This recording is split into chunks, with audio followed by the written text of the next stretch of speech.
Hello, hello. It is lunchtime and it is time for Lunch and Learn with LaQuita and Adina. Hello, everyone. I am LaQuita Mongley and I am the military spouse that provides work from home opportunities for other military spouses as well as civilians. And my great co-host here, Miss Adina Collins, who is the finance guru. And we have a wonderful guest with us today, Dr. Kristie Nguyen, and she's going to be sharing some amazing information with us about eye health. And if time permits, perhaps a couple of other interesting entrepreneurial ventures that she's in as well. But what we're going to do, we're going to give everyone just a few moments to please continue to come on board. Thank you for those who've already joined us across Facebook, Periscope, Twitter, and YouTube. If you're tuning in right now, guys, please take the time to like and share this broadcast. Like and share this broadcast with those who you know can be greatly inspired and impacted in a very positive way with the information that they're going to learn today. And for my YouTube audience, guys, thank you, thank you, thank you, thank you. Please hit that subscribe button if you're not already subscribed, and go ahead and share this broadcast. Again, we thank you guys so much for joining us every Tuesday and Thursday from 12 noon to 1 p.m. Central Standard Time as we have lunch and we learn about different entrepreneurial ventures. But ladies, it is lunchtime. Thank you guys for sharing your lunch with me today. How is everyone doing? Doing well. Good, good, good. So, Miss Adina, what's going on in Frisco? Oh my goodness, we are just trying to still make healthy choices as Texas recently reopened, of course, and just enjoying the beautiful spring-like weather so far. So it's a great day. But Texas is Texas, right? We better do it now because tomorrow it might be cold. Yes. Later on this afternoon, it might be cold. So we better enjoy the warm weather while we can. Dr. Kristie, how are you today? And how is Florida? I am well. It actually is a little cool today in Florida, but it's nice and sunny, so I definitely can't complain. No complaints all the way around. No complaints all the way around. That is so awesome. Now, Dr. Kristie, I know for our viewers who did get to see our post, gave a little bit of information about you and what you do. But for those that may not have gotten an opportunity to see that post ahead of time, could you please give us a little background about yourself? Tell us your story. Sure. So my name is Kristie Nguyen. I am an optometrist. I've been practicing for about 15 years here in Orlando, Florida, originally from Texas. Awesome. So I grew up in Texas, did my undergrad at the University of Houston.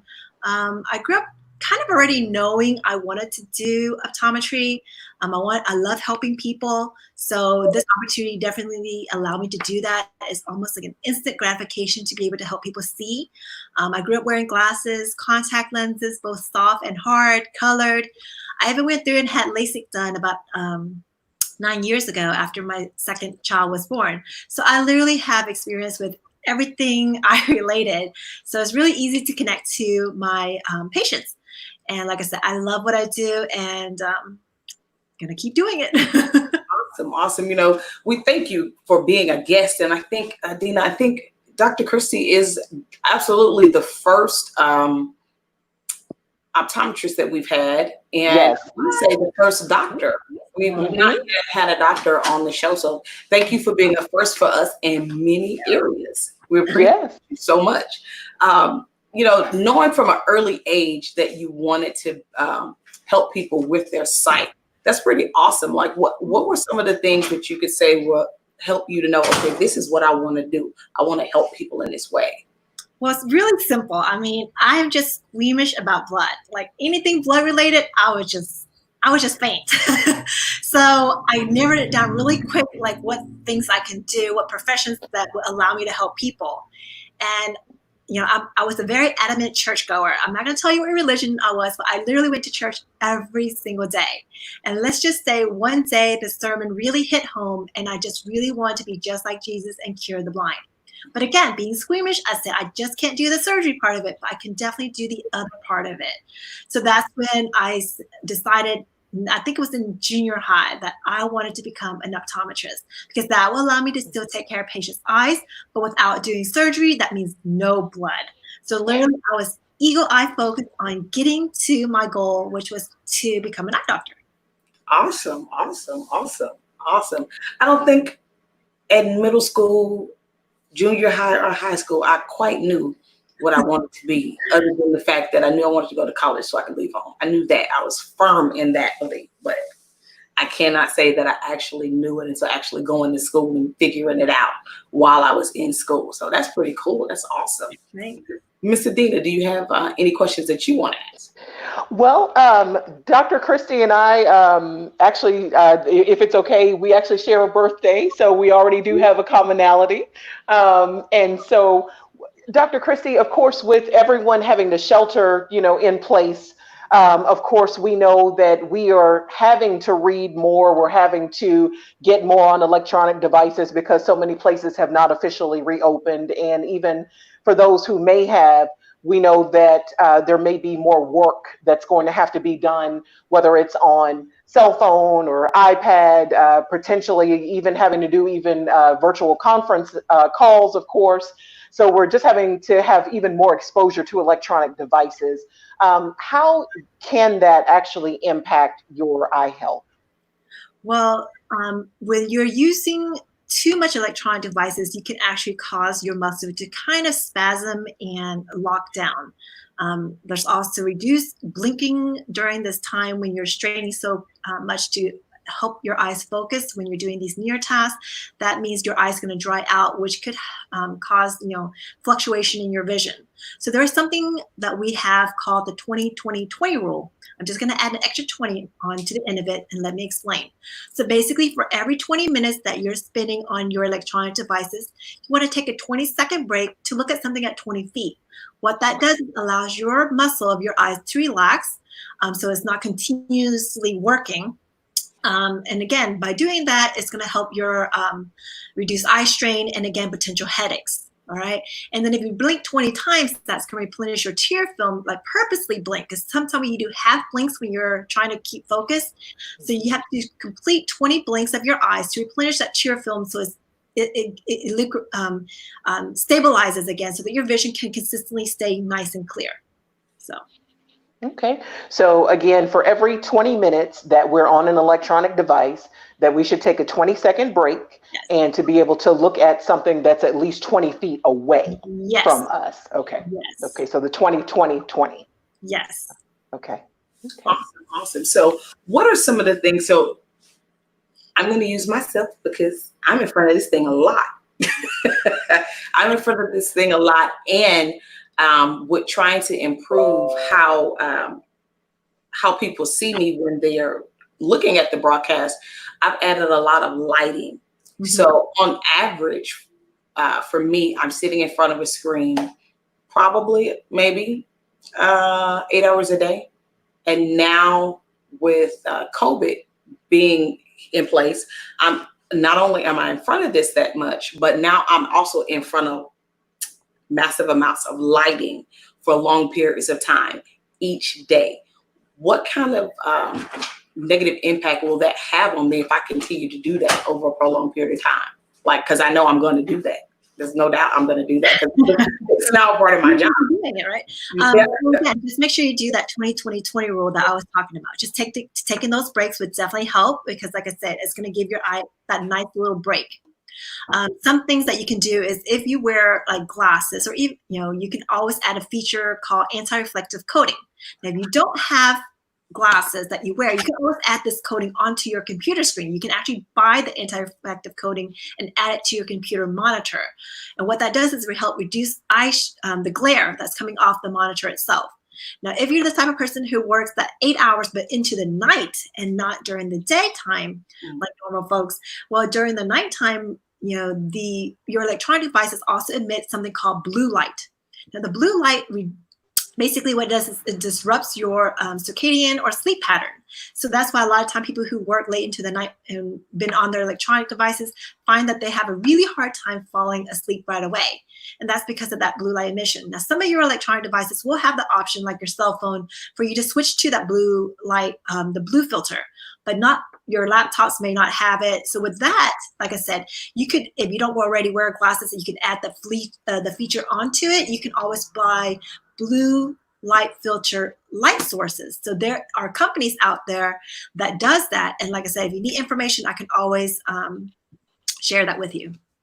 Definitely. We'll get some of that information from you and be able to share it with our viewers, because that's something that's pretty important right now.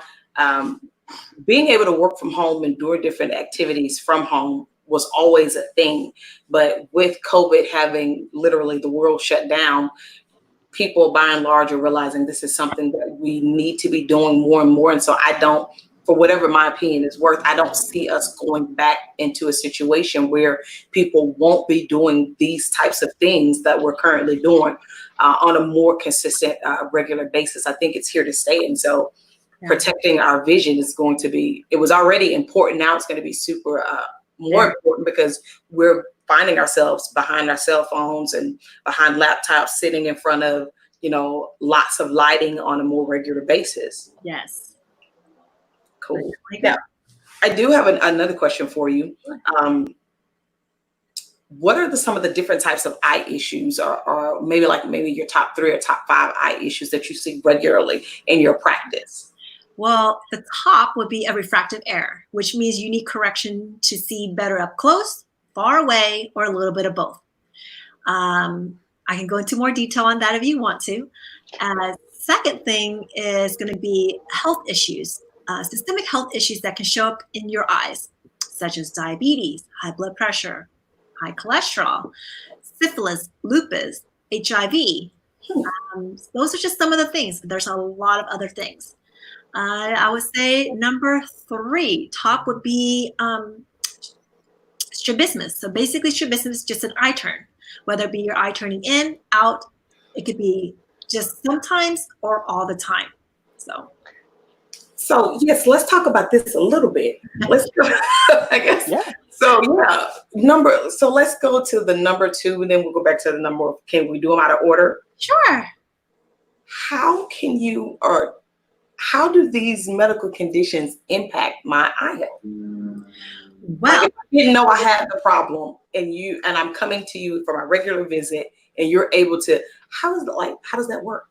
So certain conditions have different symptoms or signs that we can see to the eye. So let me just give you one example, because otherwise there's just too many out there. Let's just stick with diabetes. Okay. Super, super common. A huge population of the U.S. have it. And I mean, even in every country, somebody's diabetic. Okay. So with diabetes, there are certain things that can show up in your eyes. So if your blood sugar is unstable, then your vision is going to fluctuate. So let's say one day your sugar is really high. You notice you can't see anything, even though you just got your glasses made. And that's because your sugar probably just spiked up. And if you check your sugar, chances are it is. But once you bring that sugar back down, your vision will return back to normal. Okay, and that's because what happens is when that sugar influx like that, there are changes going on in your lens. Now your lens sits behind your pupil. It's a clear, it's kind of like a clear shell that sits in the back of your pupil that helps your eyes focus. Well, that lens can also develop cataracts. So when we're looking in the back, there's certain type of cataracts that we may see. So the pattern with the patients who are diabetic, we would see what we call a Christmas tree cataract. And again, the cataract would normally resolve within itself if the sugar comes back to normal. Okay. Then we can also see neovascularization. Now, neovascularization is basically new blood vessel growth that we find in different features of your body. So on the iris is where we would typically see it. And the iris is the color part of your eyes. So if you're light blue eyes, we're going to see it very simple. The brown eyes is a little bit harder. So with those patients, I really make sure I really look to see there's not any new blood vessel growth there. Then we go a little bit deeper in the back towards the retina. So the retina is sitting now, think of your eyes as a globe. So now we're looking at the back of the globe at your optic nerve. We can see neovascularization there at the disc. We can see neovascularization anywhere else in the back of the retina itself. There could be other bleeding in the back of your eyes, at the nerve, at the macula, which is the center part of your vision, and anywhere there could be leakage. And like I said, there's just the leakage in the back of your eyes, like these little red spots. It can be really, that we call them dot blots, which is very small. They can be bigger in the retinal area. So there's a lot of other features that we see. And again, certain conditions is very straightforward. When we look at it, we're like, okay, you're going to be here, here, here. So then we have to start asking the patient systemically, do you have any of these conditions that we can rule out? And that's when we send you back to your primary care and say, okay, you need to do a complete blood count. You also need to get your blood sugar, blood pressure, and do a lipid panel check to see if there's anything out of the ordinary. Because if there is, then we're linking it up with the systemic health issue so we can address that to help your eyes become healthier. Wow. Yeah. I didn't know that. That's You didn't know that. yeah. Well, you need to go to get a regular exam, but now so for patients who are diabetic, we recommend yearly exams so that we can check their eyes. And if there's more bleeding in the back, we may have to see you more frequently, like maybe like twice a year versus every 3 to 4 months. So it depends on how much bleeding is going on in the back, and we, like I said, we co-manage with your primary care or your endocrinologist depending on who's monitoring you. So just because your blood sugar is doing well but your HbA1c isn't, even if it's average for most people, it may not be average for you. So a lot of times I tell patients those may be good standards, but it may or may not be a good standard for you. So so it's always important to check your eyes, because I've seen patients with good numbers and have bleeding in the back. And then I've seen patients with bad numbers with no bleeding in the back. So I'm like, okay, so everyone's different. So yes. We can't ignore our eye health and our eye exams no more than we should be ignoring going to your medical doctor, to your primary care physician, and making sure you're having the yearly exams. So the two actually go together. Yes, because some patients are asymptomatic. So unless you come in, you're not going to be able to feel or see a change if there's bleeding in your eyes. So some symptoms will give you visual changes and some won't. So it's best for you just to go in, get your eyes checked. And again, we see all of that. And then the problem is a lot of patients, when they come in, their eyes are healthy. We're like, okay, we'll see you in a year. They're like, what? That's it? What a ripoff. I'm like, no, we check for this, this, and this, and this. I can tell you because your eyes are so healthy. So I've gotten into the habit of making sure I tell my patients everything I'm doing so that they know I'm checking for all these things, even though it's normal, but I am checking for it. Because if I don't, then they're going to feel like I didn't do anything. But the thing is, I did. I assessed so many things, but it was all normal or within normal limits. So I don't tell them nothing. I tell them everything, even if it's normal.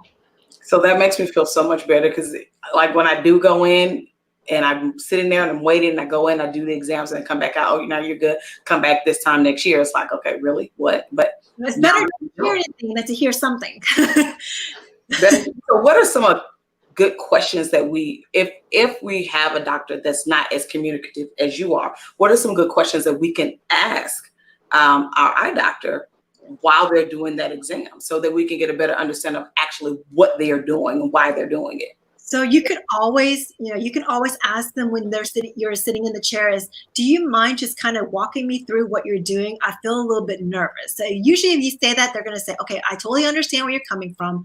Then they'll kind of talk you through the exam and explain to you what's going on. And I think that's the biggest thing with some of what I'm hearing from patients that I see that come to me for the first time is that, they're like, wow, you do such a thorough exam. I can't believe I've never, I learned so much. I'm like, well, I tell all my patients this stuff.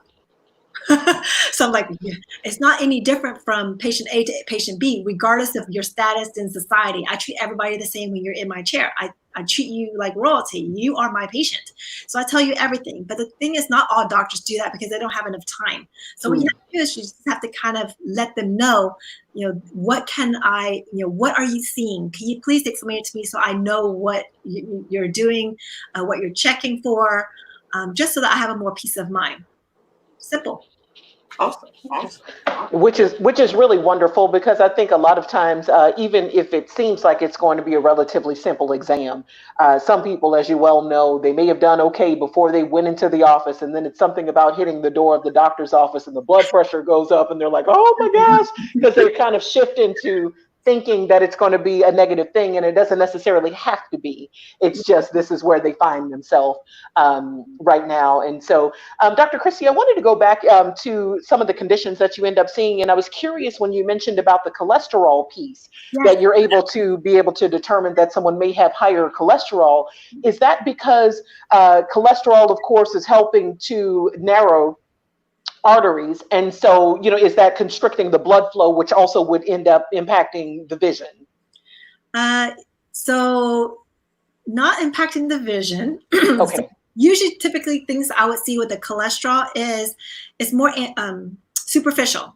So if somebody's under the age of 50 and you see a white ring around the iris, Okay. typically you see that in patients 50 or older, but in younger patients, that usually signifies that their cholesterol is not where it should be. Oh, So if okay. they're in the 30s and you start to see that little white ring around the, let's say I have brown eyes.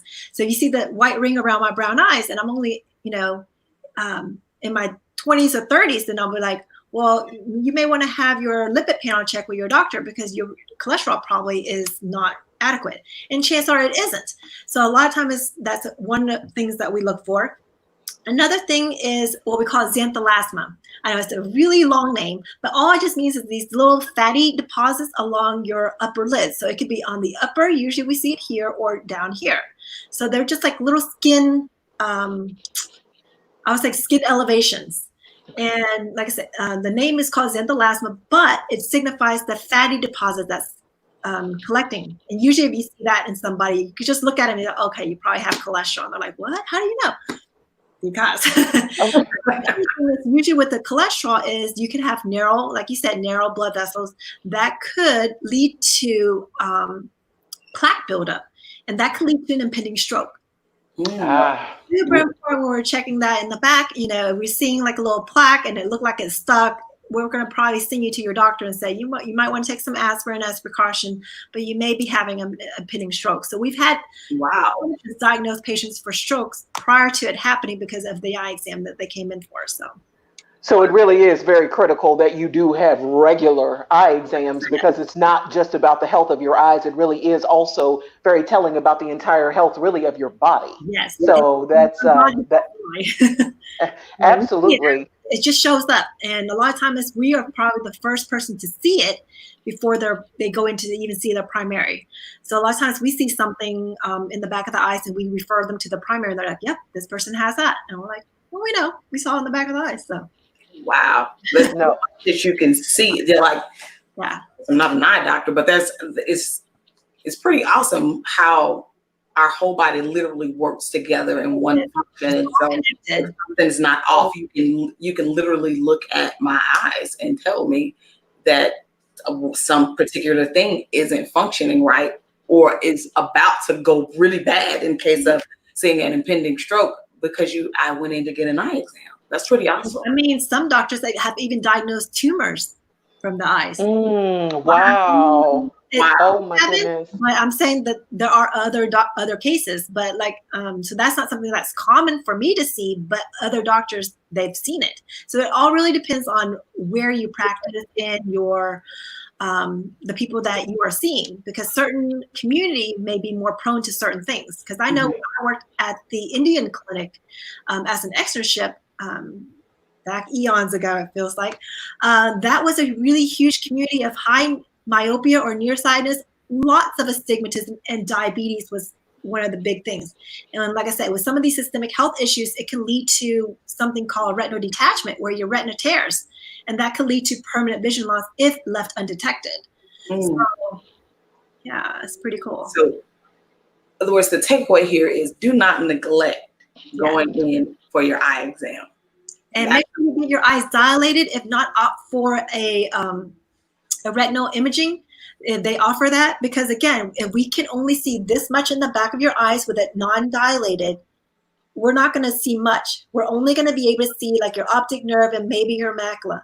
But if we're able to see this much in the back of your eyes, we'll be able to assess a lot more, because some things do happen further out. And like I said, it's all about prevention. And so we should, if the doctor doesn't do it, we should ask to have our eyes dilated or to have retinal imaging. Yes. For that. It's always good to have both, because what a retinal imaging is a digital picture of your eyes, but it acts as a baseline. So let's say if you want to prove that something didn't happen, if you didn't take an objective finding of it and you only base on a subjective finding, what if that subjective finding missed what objectively was captured? So Gotcha. a lot of patients come in and they're like, well, Dr. Nguyen, I'm getting my eyes dilated today, and I know your office just have this brand new retinal camera. Should I get it? I'm like, yes. It's kind of like, do you want an x-ray when you go into the dentist, or you just want the dentist to look at your teeth? Right. You're gonna get that x-ray, whether you want it or not, when you go to not. Even if you have healthy eyes with no medical condition, just get it. Because like I said, if there's anything that is missed, we can always go back and make sure we didn't miss it. So. Gotcha. Wow. Well, Dr. Kristie, I have a question for you, being a member of the 40 plus club. Yeah, me too.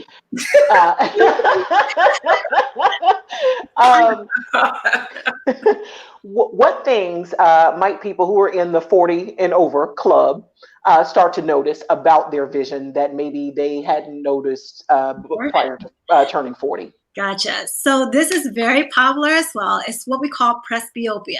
It's basically your muscles of your eyes don't bounce back as they did when you were younger. So think of the muscle of your eyes like a rubber band. After you keep flicking it so many times, it stretches, right? So after you're stretching it for so much, it's not going to stretch at all. So that's what happened during this process, what we call presbyopia, which happens around the age of 40. Some people hold out a little bit longer. Some people reach it just a couple years earlier. Again, it just depends on your refractive error going in. What happens is that you just can't focus at things up close anymore. You find yourself doing one of these, where it's not long enough. Or you start, like my husband, just like, you look at his phone and all the texts are like ginormous. I'm like, I'm reading like 3 words on like your whole page. So yeah, that's me, because my phone is this big on purpose. Yeah. It's big on purpose. So those things we require, basically it's very simple. You just need reading glasses. So with the reading glasses, it just allows your eyes not to have to work as hard.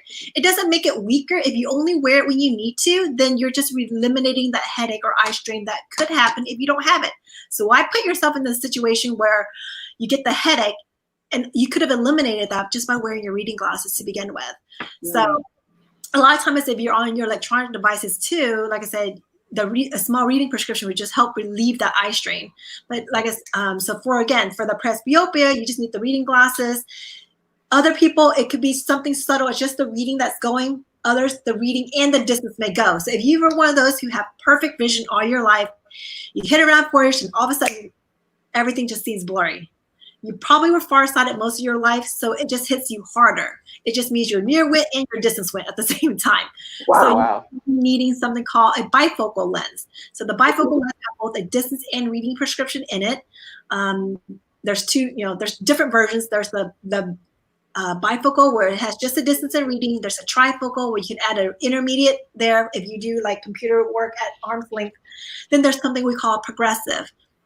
Now, progressive lenses is basically a transition between the distance vision all the way down to the reading prescription, all on one pair of glasses. So there's not just 1 or 2 prescriptions, there's multiple prescription all the way down. But this part's really tricky because it's more of an aesthetic, because you're not wanting people to see the line on your glasses, so they have to squeeze everything in there. So think of the prescription only in the vertical part of your glasses in the shape of an hourglass. Okay. The hourglass is slim. You can pay more to widen that corridor, so then you have more room going across, because everything else on the outskirts of the hourglass figure, there's no prescription. So when you're used to being able to scan things across, you're going to have a more limited field of view within the progressive lenses or the no line bifocal. So it has to be difficult. Like you have to decide, you want to do that or not. But again, they also so if you're a contact lens wearer, you can actually get bifocal contact lenses, and that's where one of my is. You can do it in contact lens.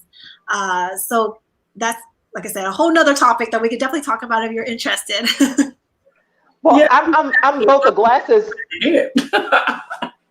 Well, I'm both a glasses and a contact lens wearer, and so I'm just curious: is there any particular age cutoff in reference to people who wear or should be wearing contacts? No, not at all. Okay.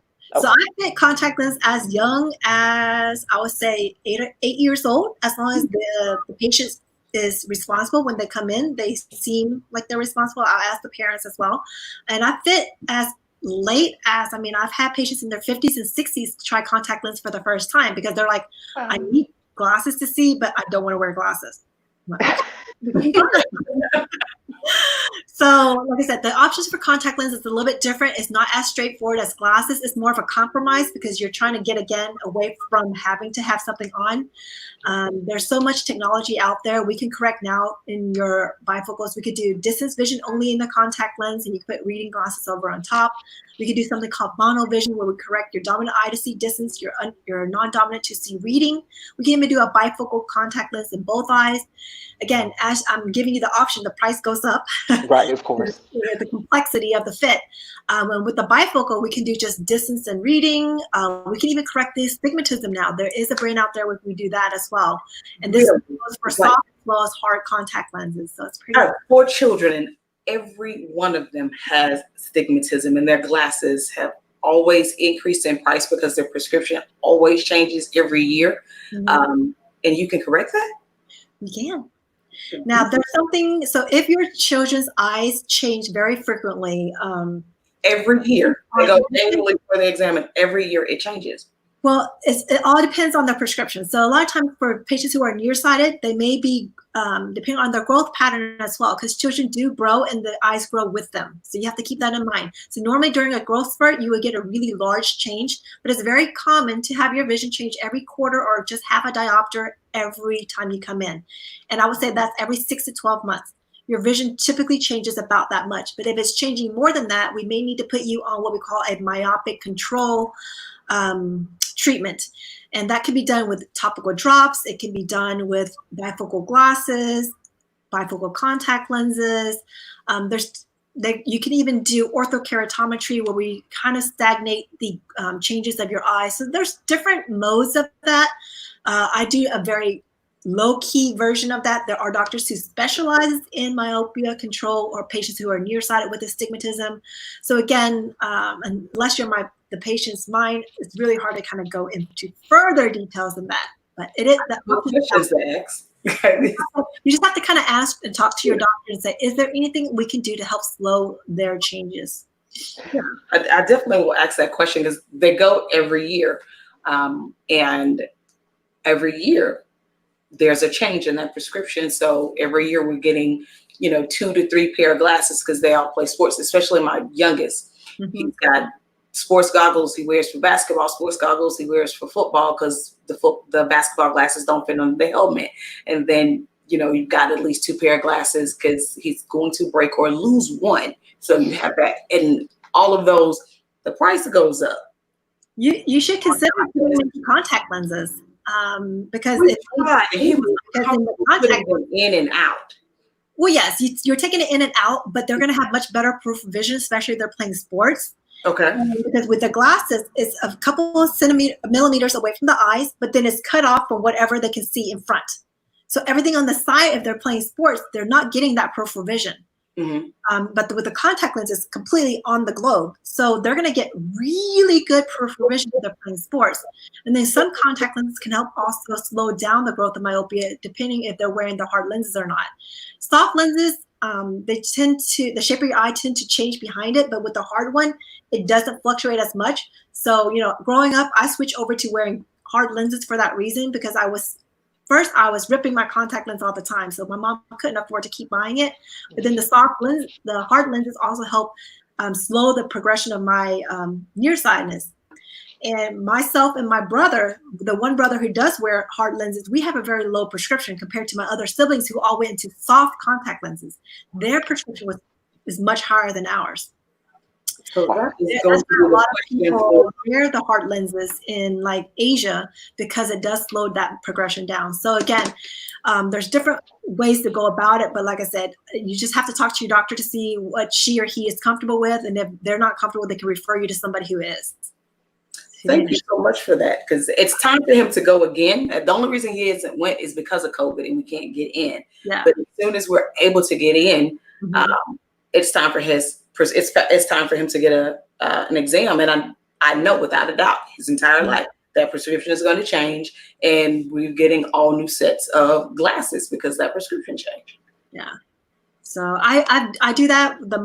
So what I do that is low cost to most parents is a bifocal glasses or bifocal contact lens, because what that does is it just gives them a nice reading prescription when they're looking at things up close, so that their muscle isn't so strained when they look back up. So it's kind of like I'm treating them as if they are, because their eyes are changing, but you can only do this up to 18. Because once they pass 18, their muscle is going to work differently. So you have to do this treatment before 18 to help the slowdown. So this is usually for patients that I reserve. If I go in and they have like a -1 diopter prescription 1 year, the next year is like a -250. That's a huge change. That's not my quarter or 50 cents change that I'm looking and expecting. So with that, I'm like, well, let me talk to the mom. Mom, go home and talk to dad. Let me know if you want to go move forward, but your daughter will probably do better. And literally every single patient that I put them in, then when I see them back in a year, that prescription barely changed. So the method does work, and it doesn't compromise them too much in terms of getting used to, because they're kids. They get used to changes very quickly. But again, it's just a very low cost way of slowing that myopic change down, but not all doctors are comfortable doing it. So like I said, if your doctor's not comfortable, you need to see if they can refer you to somebody who can help you just get that prescription. To get that prescription. Awesome. Wonderful. Thank you. Thank you. So, Dr. Kristie, I had a question since LaQuita brought up vision regarding children. Mm-hmm. What do you foresee, I guess, being some eye health issues for students that have obviously had to shelter in place, and now they're having to do much more homework, of course, on the computer, and are there any particular things that parents should be aware of in reference to vision changes now that the students have been home, that they should be more aware of? So yes, so with kids, a lot of times they may have issues, but they may not know how to explain it. So it's important just to get them in, to get their eyes checked. But things that you can do now when you cannot get them in is making sure they have adequate lighting when they're in their workspace. Make sure they have a designated desk with proper lighting that shines directly above them, not to the side, because if it's shining on this side, then this side is going to lack illumination. Okay, so lighting needs to be directly overhead. Like I mentioned, there are vendors out there who sell blue light filter light sources, because again, not all kids are going to be wearing glasses. So why not just provide the lamp source so that they could just reduce the eye strain? There are filters that you can purchase online to put onto their laptop screen, or even onto their tablets. On their cell phone, there's something that you can just some brands actually have the option to switch to the nighttime feature where it changes the color. Do that for them. Other things is kids have a different working distance than adults. I've mentioned this before on my LinkedIn post, but basically with kids, one of the things you want to check with them as a parent is when you're seeing them holding their electronic devices, kind of see what that distance is. So it's really simple to check, is have them make a fist with their hand, put it up to their eye, and the distance where their elbow is as close as they need to be. So everyone's distance is different. So as they grow, that distance may change. Okay, with their height. But as they're younger, that distance is going to be here. So for me, it's here. If I'm holding any closer, that's too close. There may be an underlying issue I need to be addressing. So if they're holding it like this, chances are they may have a refractive error that needs to be accounted for to allow them to push it back a little bit further where they're supposed to. Okay. Perfect. Yeah, that's good information, because I mean, the kids already spend a lot of time on their devices anyway, but now everything is online. They're on their devices more. Like my son, his school gave him a laptop, but he's figured out how to make everything work from his phone. And so that thing is in his hand all of the time, whether he's doing homework, whether he's texting, whatever he's doing, he's on his phone. Now, if he's being wonderful, he's in front of the laptop with the computer, for the camera and the lighting, but he's on it a lot more than he normally would be. So also don't forget that 20-20-20 rule that we talked about earlier. Children can do that too. So just make sure that they get up, give them a snack, make them run an errand or something. It doesn't matter. You just have to distract them. With kids, you just have to be creative in how you get them to take their eyes off the screen. So it's like, take the trash out, or become the master of redirection in the refrigerator. Well, just little things. So awesome. Well, Dr. Kristie, I had another question for you. Of course, we deal with, of course, a lot of individuals as well as business owners. And of course, we know that you were, being a doctor, you were also in business. how has your business been impacted due to COVID-19? Well, being an optometrist, but I'm an independent contractor, so I work for other doctors. So during this whole time, some of the offices that I'm at, they reduced their hours and they reduced their days down to just emergency only. So out of the 3 different offices I was at, 1 MD and 2 corporate, 1 corporate completely shut down. So the other one reduced their hours, but they didn't need me on staff because the days that they were open were not my normal days. Then with the ophthalmologist, again, he only kept his office open to see emergency, and he didn't need me to be there for the routine eye care. So I was out. So I've been completely out of a job in terms of being an optometrist since March-ish. So I've been mostly relying on my additional businesses that I have working through social media since then to making any money. So that's what we were talking about a couple of weeks ago, the necessities of pivoting. And Yes.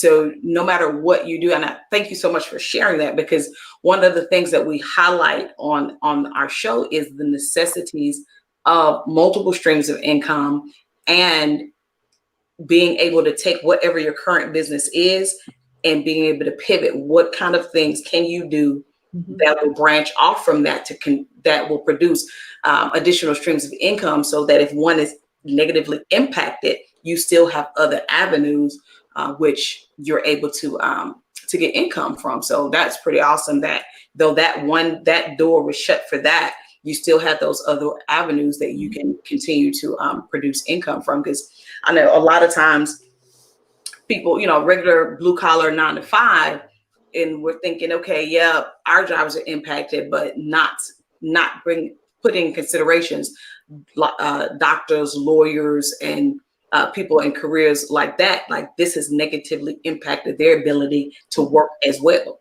Yes. So I know with a lot of my colleagues who do own the offices, they're hitting a huge impact on their business because they're losing so much money. And a lot of them are even talking about foreclosure and shutting doors down. And I was like, just because you're out for like a month, they're like, yes, without bringing that income in, they can't sustain their business. And that's heartbreaking, It is. It's scary because, you're going into the office as a patient, no matter what your career field is, but you're a patient when you get into these different type of doctors' offices. But not realizing the amount of money and the amount of overhead that they have. If they want to give you the best care, like you were saying, with the machine that you have that can take the X-ray of my eye, that costs some money. And in order for you to get that, you have to pass that cost on to the patient somewhat in that exam. But if I'm not there to get the exam, who's paying that bill? So we don't really think about, though you may make a lot of money, it also takes a great deal of money for you to do what you're doing, to be able to provide that service for me. Yes.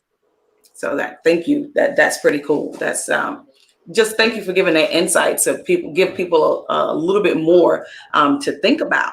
And I have another question for you as well. When we were talking out of the first question, how often we should get the exams and what other underlying health issues that our optometrists can identify during those exams. When you have a patient that you've identified those issues with, how do you work alongside the medical doctor to help that patient improve their health care based on what the diagnosis was? So what we do first is making sure that we just get that first referral back, getting the information back to their primary care, endocrinologist, neurologist, whoever it is that they're already working with, to make sure that they know that something is out of line so that they could go back and monitor and address that issue. And then what we see afterwards is, depending on the stage of the disease or pathology that we see, we would have them come back at a certain time. So it could be a year, it could be 6 months, 2 months, 3 months. Again, it all just depends on what it is that we're seeing and how often we need to see them back. So in order for you to successfully assist the patient with improving the health of their eyes, they have to be consistent in following the advice of their medical doctor, so that you can then more effectively do what you need to do to help improve the vision. So if the patient isn't participatory, it won't work. Exactly. Okay. It's all about communication. It's all about communication. So me as the patient, I've got to do what I need to do, what the medical doctor is telling me, as well as doing the follow-ups that I need to do with you to help improve my eye care. It's just not you get the diagnosis, they get the diagnosis, and somehow it's going to magically fix itself. I have to play an active part. So I think the hardest part is for me just to educate the patient of what's going on. Because a lot of time, you know, if the doctor's not doing a good job communicating or relaying the information of what they're seeing, then the patient doesn't feel the urgency or the need to follow up with their primary. So it's important that the patient understands first what's going on. Once the patient understands the significance of further care, then they will be willing to communicate, you know, with their primary. And that's where we can help each other, you know, help the patient see better. Awesome. So making sure that the lines of communication are open and that the patient has a good understanding of exactly what's going on so that the patient will have a sense of urgency to do what he or she needs to do to improve their health so that their eye health can improve. Yes. Awesome. That is pretty cool. It's like, I'm probably going to be thinking about that for the rest of the day. The fact that you can tell things that are going on with me through an eye exam. Yep. That's your eyes are the window to your soul. So. And they are. Yeah. And they are. Yeah. Actually, before the show, I was sharing with Dr. Kristie that my primary care physician would always ask me if I had done my annual eye exam. It's not that I'm diabetic, but I do have diabetes in, you know, different members of my family.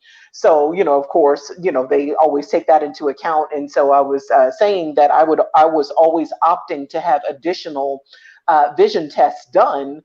Even though it cost me, you know, an extra $15 to $20, you know, it was still worth it to me to be able to go the extra step and be able to get certain other, I wouldn't call it invasive tests, but they were just more detailed tests, you know, being able to, you know, for the optometrist to be able to see in my eyes, to be able to check the pressure, to be able to make sure that there are no signs of glaucoma, you know, making sure that everything was healthy in reference to, you know, there not being any blood in the back of my eyes. And so, you know, it was always great. My primary care physician understood, you know, that it took being able to work with the optometrist and, believe it or not, even working with dentists, because dentists are also able to be able to see other physical underlying issues, which hopefully can also, you know, like Dr. Kristie does, hopefully be able to head off something before it gets even, you know, bigger than what it needs to be. And so, you know, really, they really do form that circle, you know, of care, which is wonderful, because you don't have to necessarily have them all in different places. But if we're all communicating, and again, as you said, LaQuita, if the patient is also being communicative and also taking charge of their health, it ends up working very well. So they really do have a healthcare team that's working together. It's working together. That's a really good point. Thinking about the dentist and what they can identify. Now I'm curious. So I'm gonna have to ask my dentist, like, what can you identify that's going on with me when you're looking at my teeth? Like, what exactly are you looking at other than my teeth? But this has been a really great episode, Dr. Kristie. Thank you so much for coming on. And guess what? We've been talking for 50 minutes.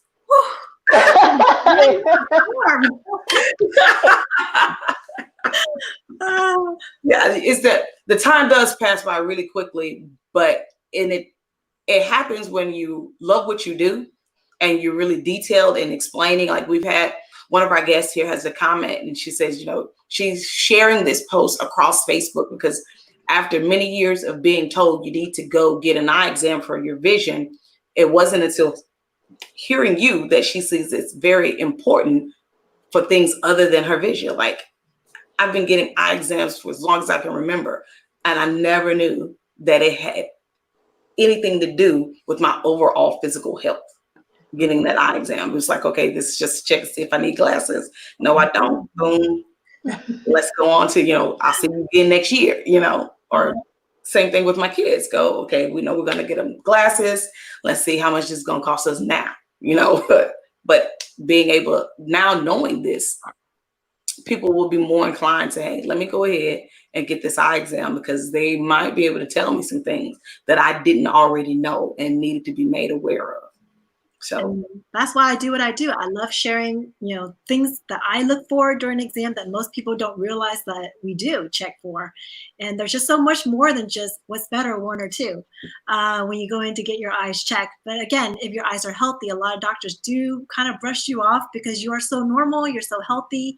So they don't say much and spend much time for you. But I think that's where the issue is if you don't educate everybody the same, then they're going to feel like, it was just a regular exam. But the thing is, it's not just a regular exam. You're getting your full eyes checked from vision to health, from the front all the way to the very back of your eyes. And there's so many things that we're looking for when we're doing our examination that it's so important that you do go in and get it checked. So awesome. Thank you so much. Like, this is I don't know about you, Adina, but this has been a fun episode. It has a lot of new things today. Like, I always learn stuff from our guests, but I really learned a lot from you today. I truly appreciate it. We're gonna have you to come back on again. Yes, please. More about our eye health, yes, but also you are an entrepreneur, and as you mentioned, those other streams of income that you have that are working very well for you right now, you're going to have to share some of that with us, if you don't mind, on another broadcast, because we do have the majority of our audience are entrepreneurs or aspiring entrepreneurs. And so to see that you're taking that next step and you're expanding, you've pivoted and you have 2 additional streams of income so that COVID didn't have a very negative impact. I'm not saying it wasn't Four. Oh, Yes. right. See, that's what I'm talking about. Yes, ma'am. Please come back and do a part 2 with us so we can talk about your 4 additional streams of income. Wow. I didn't know it was 4. I'm not counting some of these other things I'm doing, but just 4. No, but that is absolutely wonderful. And, one of the things that I do, I know that, you knew that I'm a financial consultant, but I also do business coaching. And so this is what's been the pleasure of working with LaQuita, because she has had access to entrepreneurs and smaller business owners. And so a lot of times, there's certain things that we end up finding out, I think, after we launch. That it's almost kind of like, oh man, I didn't realize I could have saved time. I could have partnered with people. I could have done some other things. And so, my heart definitely goes out to the doctors that are in your industry. And, of course, I would love to be able to, help in any way that I can. Also, LaQuita with her resources as well. I don't know if LaQuita mentioned this, but she's also into real estate investing. So I know that she could also be a great resource as well, to anyone in your field. And so we'd be happy, whatever we can do to continue to serve, please let us know. Thank you. Because, as entrepreneurs, we really, our country was built on entrepreneurship, whether you look at it as agriculture or, people who shoot horses. Everybody had a job and that job was their business, right? And so now I think we're just really getting to a place where COVID made everyone understand, if you don't have multiple streams, i.e. if you don't own your own business in some sort of way, it puts you at a really big disadvantage. And with our show, our goal is to bring entrepreneurs together for networking opportunities, though we may not be able to directly have a direct impact on your business, but we may know someone else who does, because if your business is doing well, then that means it's more opportunity for my business to do well. And so if we don't help each other, then we'll all fail. So far, through the year that we've been doing this with Victor Johnson and myself through Create Your Future Self Live, and then me and Adina with Lunch and Learn, it's been a blessing to be able to be that positive influence with other entrepreneurs. I think it's great what you guys are doing. So keep it up. Thank you. Thank you so much. Yeah, we really wanted to be able to offer people that break, if you will. So maybe we'll be the 60-minute break versus the 20. But just to be able to offer them something hopefully educational, also inspirational. Because again, if you are having to stay at home to be able to do your work, hopefully it's something that will, inspire you to keep going.